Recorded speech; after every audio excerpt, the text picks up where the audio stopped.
নমস্কার, শুভ সন্ধ্যা। আমি মীনাক্ষী, চোখ রাখছি খবরে। আগামী 27শে আগস্ট মোহনপুর মহকুমার অন্তর্গত বরকাঠাল স্থিত শ্রী শ্রী শান্তি কালী আশ্রমের চিত্ত মহারাজের গুরু সিদ্ধেশ্বরী মায়ের মন্দির উদ্বোধনকে সামনে রেখে এক বিশেষ বৈঠক অনুষ্ঠিত হয় বিভিন্ন লাইন দপ্তরের আধিকারিকদের নিয়ে।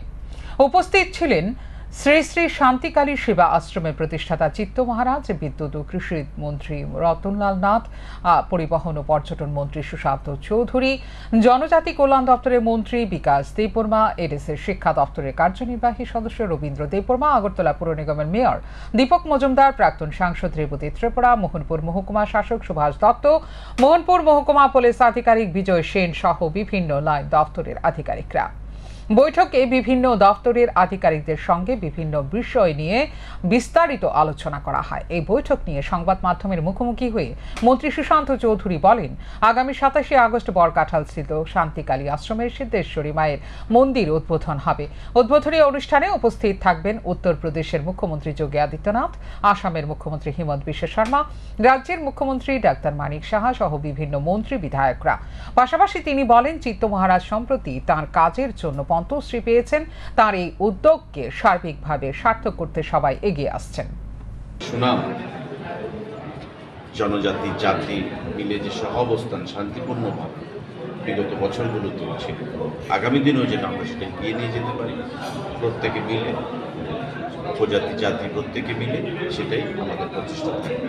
আমি আপনাদের মাধ্যমে সবার কাছে আহ্বান জানাবো এই কর্মসূচিটাকে বাস্তবায়িত করার জন্য, সফলমণ্ডিত করার জন্য সবাই যেন এগিয়ে আসেন এবং আমাদের চিত্ত মহারাজ গুরুজি যে প্রচেষ্টা এই শান্তিকালীর আশ্রমকে নিয়ে এবং এখানে সারা রাজ্যে সনাতন ধর্মকে প্রতিষ্ঠা করার জন্য, সেটাকে শক্তিশালী করার জন্য, সহযোগিতা করার জন্য প্রত্যেকে। দুষ্কৃতিকারীদের কোনো জাতপাত হয় না, তারা মানুষের মধ্যে বিভেদ সৃষ্টি করতে চায়। গন্ডাছড়ায় গত 8 জুলাই থেকে 12 জুলাই পর্যন্ত দুষ্কৃতীরা জাতি ও জনজাতির মধ্যে অবিশ্বাসের বাতাবরণ তৈরি করতে চেয়েছিল। সেটা প্রত্যক্ষ করা গেছে গত 12 জুলাই গন্ডাছড়ায় ক্ষতিগ্রস্ত হয়ে শরণার্থী শিবিরে আশ্রয় নেওয়া মানুষের সাথে কথা বলার পর তাদের বোঝানো হয়েছে যাতে কোনোভাবে জাতি ও জনজাতির মধ্যে অবিশ্বাসের বাতাবরণ সৃষ্টি না হয়। তারা যাতে শরণার্থী শিবির থেকে নিজ ভিটে মাটিতে ফিরে গিয়ে তাদের পার্শ্ববর্তী জনজাতি অংশের মানুষের সাথে সুসম্পর্ক বজায় রাখে, কারণ এই জনজাতি অংশের মানুষ এই 1980 সালে দাঙ্গার সময় তাদের বুকে আগলে রেখেছিল। সুতরাং যারা তাদের সর্বস্ব নিঃস্ব করে দিয়েছে তারা কোনো নির্দিষ্ট অংশের মানুষ নয়, তাদের একটাই পরিচয়, তারা দুষ্কৃতী। শুক্রবার বিশ্ব আদিবাসী দিবস উপলক্ষে প্রদেশ কংগ্রেসের উদ্যোগে আয়োজিত আদিবাসী গৌরব মহাসভায় এই কথাগুলি বলেন বিধায়ক সুদীপ রায় বর্মন। মুক্তধারায় আয়োজিত এই দিনের কর্মসূচিতে তিনি আরো বলেন, আজকের এই অনুষ্ঠানে আয়োজন করার মূল উদ্দেশ্য হল সচেতনতা বৃদ্ধি করা এবং আদিবাসীদের অধিকার সুরক্ষিত করা। কারণ বিশ্বের মধ্যে 90টি দেশের মধ্যে রয়েছে আদিবাসী অংশের মানুষ। তারা 7000 ভাষায় কথা বলে, তাদের বিভিন্ন অধিকার রয়েছে। সেই অধিকার যাতে সুরক্ষিত থাকে তার জন্য আজকে এই বিশেষ অনুষ্ঠানের আয়োজন করা হয়েছে বলে জানান বিধায়ক সুদীপ রায় বর্মন। আয়োজিত এই দিনের অনুষ্ঠানে এছাড়া উপস্থিত ছিলেন প্রদেশ কংগ্রেস সভাপতি আর আশিস কুমার সাহা, বিধায়ক গোপাল চন্দ্র রায় সহ অন্যান্য নেতৃত্ব। 80 জুনের দাঙ্গার সময়ও এরকম ঘটনা ঘটেনি। এই আদিবাসী বন্ধুরাই তো আমাদের বুকে আগে লেগেছিল, কোথাও কোনো একটা ঘটনা ঘটতে দেয়নি। এখন কেন হলো আমি তাই বলে এসেছি, শুনুন, দুষ্কৃতিকারী কোনো জাত হয় না, ধর্ম হয় না, রং হয় না, এরা দুষ্কৃতিকারী। বি ইট ট্রাইবাল, বি ইট নন ট্রাইবাল, ক্রিমিনাল একটা দুষ্কৃতিকারী, তাদের কোনো জাত পাত রং ধর্ম কিছু হয় না। কাজে আপনারা সেরকম ভাবে চিন্তা ভাবনা করবেন না, ব্রড স্পেকট্রামে চিন্তা ভাবনা করুন। আপনারা তো টুডে অর টুমরো আপনারা যাবেন, প্রতিবেশী যারা আদিবাসীরা রয়েছে হয়তো আপনারা ভাবতে পারেন তাদের কেন বাড়ি জ্বালানো হলো না, শুধু আমরা এফেক্টেড। এটাই তো তারা চেয়েছে, যারা দুষ্কৃতিকারী তারা তো এটাই চেয়েছে আপনাদের মধ্যে এবং আদিবাসীদের মধ্যে একটা বিভেদ, একটা তৈরি, একটা অবিশ্বাসের প্রাচীর তৈরি করে দেওয়া হয়। বুকে আগলে ধরবেন গিয়ে বাড়ি যখন যাবেন তাদেরকে বুকে আঁকড়ে ধরবেন। তারাও সমানভাবে, আপনারা যেরকম ব্যথিত তারাও সমানভাবে ব্যথিত, তাদেরকে বুকে, তাদের ট্রাস্ট আপনাদের বিয়ে করতে হবে এবং এমন কোনো কাজ করবেন না যেটা নিয়ে আবার একটা অবিশ্বাসের বাতাবরণ তৈরি হয়। That was the message, clear message of our party when we visited Gandachara. আজকের দিনে আমাদের শপথ নিতে হবে to protect the rights of the indigenous people. To protect and not only to protect, তারা যে এই পরিবেশটাকে, আমি বলবো দে আর দ্য মেইন আর্কিটেক্ট, এই পৃথিবীটাকে যদি বাঁচাতে হয় আমাকে তাদের সংস্কৃতি, তাদের কালচার, তাদের সমস্ত কিছু আমাকে প্রোটেক্ট করতে হবে। এবং ভেরি রাইটলি আজকের যে এই যে 2024-এর যে theme, protecting the rights of indigenous people in voluntary isolation and initial contact, আপনারা জানেন এই সমস্ত জায়গায় সারা দেশে প্রচুর মানুষ মারা গেছে করোনা, কোভিড থেকে। These are the places যেখানে করোনার খাবার একটা প্রাণীকে প্রাণ দিতে হয়। জিবি হাসপাতাল থেকে ডাক্তার দেখিয়ে বাড়ি ফেরার সময় দুর্ঘটনায় মৃত্যু হলো বৃদ্ধার। ঘটনা রাজধানী নন্দননগর পালপাড়া এলাকার। মৃত ব্যক্তির বৃদ্ধার নাম পূর্ণলক্ষ্মী দেববর্মা, বয়স ৮০।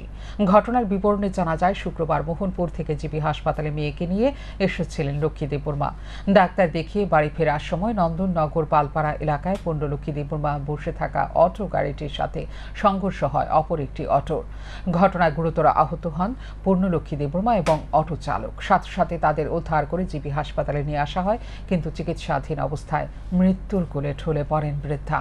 তারপর জিবি হাসপাতাল থেকে পালিয়ে যায় সেই অটো চালক। পুলিশ একটি অভিযোগ হাতে নিয়ে ঘটনা তদন্ত শুরু করেছে। হাসপাতালে কান্নায় ভেঙে পড়ে নিজের পরিবার।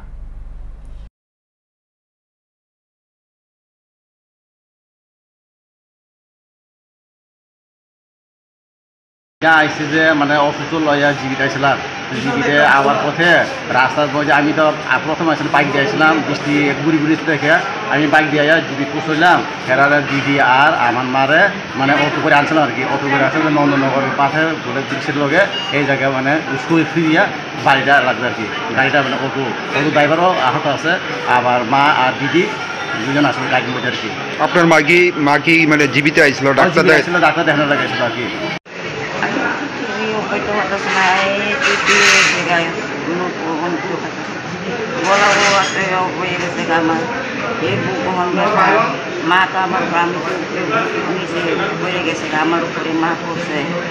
আপনারা কোন গাড়িতে আসলে? অটো দিয়ে কোন জায়গাতে গেলেন? ডাক্তার দেখাইতে আসলেন? এই কোন জায়গাতে আইছিলেন? মোহনপুর। এই যে গাড়িটার লোকে যে সংঘর্ষ হয়েছে কোন জায়গাতে হয়েছে?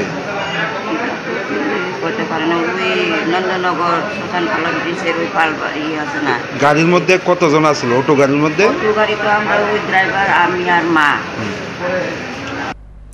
অশান্ত বাংলাদেশ নিয়ে এবার প্রতিবাদে সামিল হচ্ছে কাঁটাতারে এপারে থাকা মানুষ। দিকে দিকে গড়ে উঠছে আন্দোলন।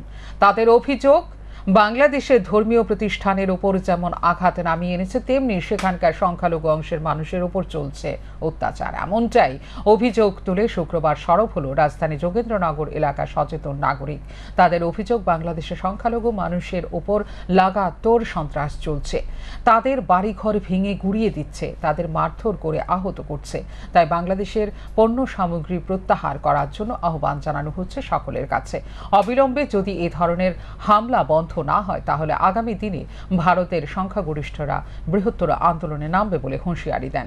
এদিকে শুক্রবার আগরতলা প্রেস ক্লাবের সামনে জমায়েত হয়ে কিছু মানুষ বাংলাদেশের পরিস্থিতির তীব্র প্রতিবাদ জানিয়েছে। তাদেরও অভিযোগ, সেখানে সাধারণ মানুষের পাশাপাশি সংখ্যালঘুদের উপর আক্রমণ নামিয়ে এনেছে। এর প্রতিবাদ জানায় তারা। বাংলাদেশ যে আমাদের হিন্দুদের উপর নির্যাতন হচ্ছে, সেই নির্যাতন অবিলম্বে যেন বন্ধ হয়, তারই আমরা প্রতিবাদ আজকে আমরা সরব হয়েছি। আমরা হিন্দু, আমরা যেইভাবে বাংলাদেশের যে মূর্তি, আমাদের হিন্দু মায়েদের মূর্তি ভাঙচুর হচ্ছে, সেই মন্দিরের ভাঙচুরের প্রতিবাদে আমরা আজকে ধিক্কার মিছিল করছি। আমরা তা থেকে বাংলাদেশের যেন শান্তি ফিরে আসে এবং বাংলাদেশ যেন এগুলি থেকে, এই সন্ত্রাস থেকে মুক্তি থাকে এবং সন্ত্রাস যেন বন্ধ হয়, তারই দাবি আমরা রাখছি। আগামী দিনে সেগুলি যদি বন্ধ না হয়, আমরা হিন্দু এর বিশাল প্রতিবাদ তৈরি করব আমরা ভারতবর্ষে। আমরা প্রতিবেশী রাষ্ট্র বাংলাদেশ থেকে যা প্রতিনিয়ত সোশ্যাল মিডিয়াতে বা আমাদের ওপার থেকে এদিকে অনেক আত্মীয় স্বজন অনেকের আছে, ওদের ফোনে বার্তালাপ হচ্ছে, ওরা এরকম পিশাচের মতো আক্রমণ আমাদের বাংলাদেশের যারা সংখ্যালঘু আছেন ওনাদের উপর অনবরত করে চলছেন। এটার প্রতিবাদে এবং বিশেষ করে বাংলাদেশের এই বর্বররা ভারতবর্ষের আমাদের যারা আমরা ভারতবর্ষে বসবাস করি ভারতবর্ষ সম্বন্ধে প্রতিনিয়ত কটূক্তি করে যাচ্ছেন। এটার প্রতিবাদে আজকে আমরা শ্রেষ্ঠ ভুবন সামাজিক সংস্থা রাস্তায় প্রতিবাদ করছি। অকালে ঝরে পড়ল রাজ্যের এক চিত্র সাংবাদিক। না ফেরার দেশে চলে যাওয়া এই চিত্র সাংবাদিকের নাম সুশান্ত দাস। মৃত্যুকালে তাঁর বয়স হয়েছিল ৪৪। শান্তন পত্রিকায় ক্রীড়া বিভাগে কাজ করার মধ্য দিয়ে সাংবাদিকতায় হাতেখড়ি হয়েছিল তাঁর। তাকে হাতেখড়ি দিয়েছিলেন শান্তন পত্রিকা ও শান্তন টিভির ক্রীড়া সম্পাদক সরোজ চক্রবর্তী। পরবর্তী সময়ে প্রয়াত সুশান্ত দাস চিত্র সাংবাদিকতার সঙ্গে যুক্ত হন। তিনি ত্রিপুরা স্পোর্টস জার্নালিস্ট ক্লাব এবং ত্রিপুরা ফটো জার্নালিস্ট অ্যাসোসিয়েশনের সদস্য ছিলেন। সুশান্ত দাসের প্রয়াণে ত্রিপুরা স্পোর্টস জার্নালিস্ট ক্লাব এবং ত্রিপুরা ফটো জার্নালিস্ট অ্যাসোসিয়েশনের গভীর শোক ব্যক্ত করেছেন। পাশাপাশি সমবেদনা জানিয়েছে পরিবার পরিজনদের প্রতি। শুক্রবার সকালে শেষ নিঃশ্বাস ত্যাগ করেন তিনি। এই চিত্র সাংবাদিক সুশান্ত দাস মৃত্যুকালে তিনি পরিবারের বৃদ্ধ পিতা, স্ত্রী সহ এক কন্যা সন্তান রেখে গেছেন। পাই মহকুমায় চেবড়ি প্রাথমিক স্বাস্থ্য কেন্দ্রে চুরির ঘটনায় চাঞ্চল্য সৃষ্টি হয় শুক্রবার। ঘটনার বিবরণে জানা যায়, চেবড়ি প্রাথমিক স্বাস্থ্য কেন্দ্রে কিছুদিন পরপরই চোরের দল চুরি করে নিয়ে যায় জলের ট্যাপ ও বিভিন্ন পাইপ। খোয়াই থানায় অভিযোগ জানানো সত্ত্বেও থানা থেকে তদন্ত করতে পুলিশ যায় না। থানা থেকে তদন্ত করতে না আসায় বিষয়টি নিয়ে হাসপাতাল কর্তৃপক্ষকে এবং এলাকাবাসীর মধ্যে নানান প্রশ্ন তৈরি হয়েছে। সরকারি সেন্টারে চুরির ঘটনায় একবারও তদন্ত করতে না আসায় খোয়াই থানার বিরুদ্ধে অভিযোগ জানান হাসপাতালের দায়িত্বপ্রাপ্ত ইনচার্জ ডক্টর প্রিয়াঙ্কা দেববর্মা। তিনি বলেন, গত ২৫শে জুন একবার হাসপাতালের বিভিন্ন জিনিস চুরি হয়েছে, আবার বৃহস্পতিবার রাতে চুরির ঘটনা ঘটেছে। গত ১ মাস আগে এখানে একটা চুরি হয়েছে। সব বাথরুমের ট্যাপগুলো শুধু চুরি করে নিয়ে গেছে। ট্যাপ আর পাইপের যেগুলো নটগুলোও চুরি করে নিয়ে গেছে। তো কালকে আবার সেমভাবে আবার সেই জলের ট্যাপগুলি চুরি করে নেওয়া হয়েছে। আমরা দুবারই আমরা পুলিশ কর্তৃপক্ষকে জানিয়েছি, প্রবলেমগুলো আমরা কমপ্লেন করেছি, কিন্তু ওরা এখনও কোনো অ্যাকশন নেয়নি। তো ভিজিটও করতে আসেনি। তো আমি অনুরোধ করব পুলিশ কর্তৃপক্ষকে যাতে তারা একটু অ্যাকশন নেয়। কারণ কি আমাদের হসপিটালে অনেক কিছু জিনিস আছে, ইনস্ট্রুমেন্ট আছে, অনেক বড় বড় জিনিস আছে, যেটা আমাদের পেশেন্টের জন্য অনেক প্রয়োজনীয় জিনিস। এটার মূল্য অনেক টাকা। তো ওগুলো একবার যদি চুরি হয়ে যায় তাহলে আমরা। এদিকে কৈলাসহর স্বরূপানন্দ সরণি বৌলা পাশা এলাকায় একটি বাড়িতে দুঃসাহসিক চুরিকাণ্ড সংঘটিত করল চোরের দল।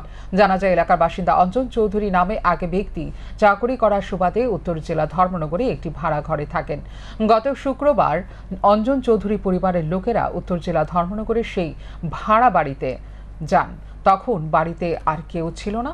সেই সুযোগ নিয়ে চোরের দল ঘরের দরজা ভেঙে ঘরের ভেতর প্রবেশ করে ঘরে থাকা দুটি আলমিরা ভেঙে বিভিন্ন গুরুত্বপূর্ণ নথিপত্র সহ ব্যাংকের এটিএম চুরি করে নিয়ে যায়।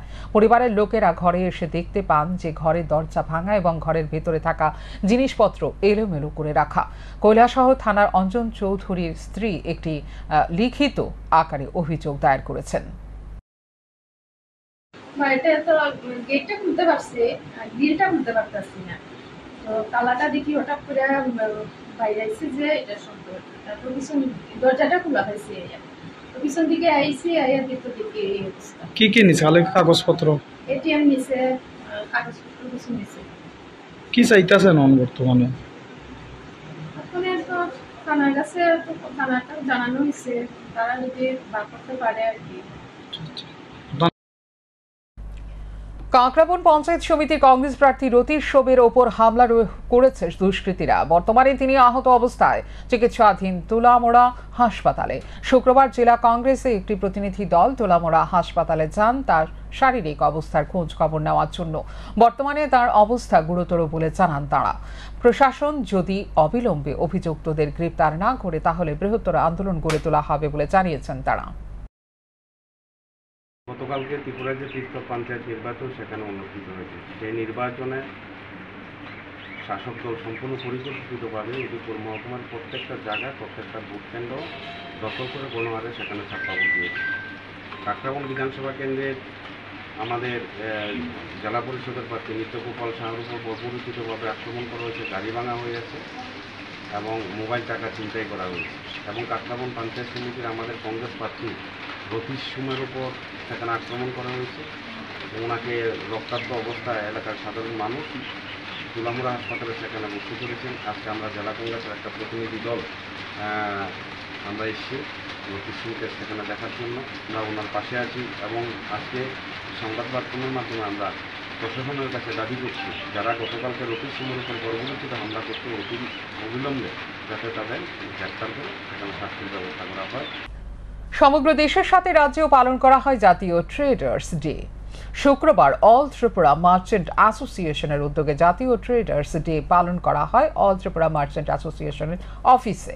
উপস্থিত ছিলেন অল ত্রিপুরা মার্চেন্ট অ্যাসোসিয়েশনের সম্পাদক সুজিত রায়, সভাপতি তুষারকান্তি চক্রবর্তী, সাংগঠনিক সম্পাদক প্রাণ গোপাল সাহা সহ অন্যান্যরা।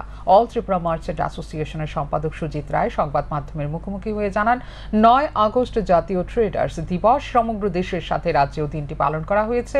রাজ্যের বিভিন্ন প্রান্তে ব্যবসায়ীরা দিবসটি পালন করছে। ট্রেডার্স দিবস উপলক্ষে সকল ব্যবসায়ী ও রাজ্যবাসীকে শুভেচ্ছা জানান তিনি। এই ট্রেডার্স দিবস অল ত্রিপুরা মার্চেন্ট অ্যাসোসিয়েশনের উদ্যোগে পালন করা হচ্ছে। সারা রাজ্যে আজকে ব্যবসায়ীরা বিভিন্ন প্রান্তে দিবসকে পালন করছে। আমরা সারা রাজ্যে 15 লক্ষ ব্যবসায়ী আছি।